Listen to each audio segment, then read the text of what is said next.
Hello everyone. हमारी आज की कहानी है संकट में साथ देना। ये कहानी एक गांव की है जहां लोग एक दूसरे के सहारे जीने का तरीका सीखते हैं।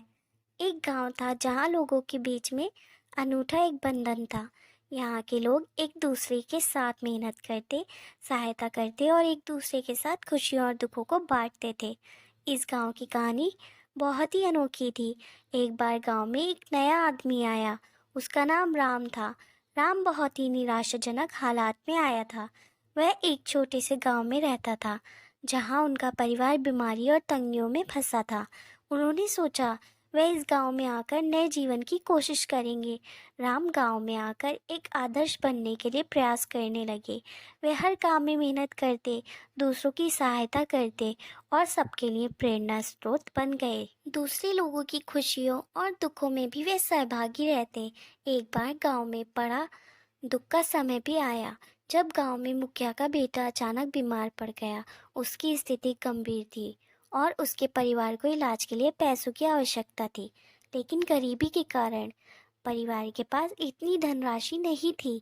जब राम ने इसे सुना, उन्होंने तत्परता से अपनी सभी बचत की राशि का उपयोग करके परिवार की मदद की। वे नहीं चाहते थे कि इस दुखी परिवार को किसी भी हमारी तरह जूझना पड़े।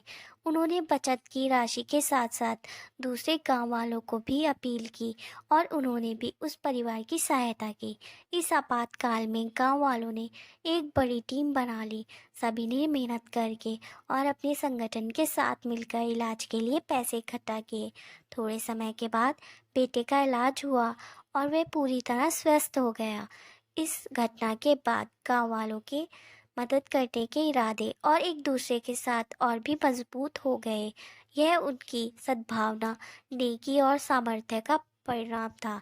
वे सभी ने समझा कि दूसरों की मदद करके ही हमारा असली लक्ष्य पूरा होता है।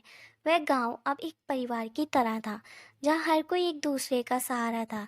यहाँ के लोग अपनी खुशियाँ और दुखों को साझा करते थे, एक दूसरे की मदद करते और अपने संघर्षों को साथ में झेलते थे। वे सब मिलकर इस दुनिया में एक सुंदर और समृद्ध जीवन जीने का तरीका सीख गए। Thank you for watching my video. Like, subscribe and share.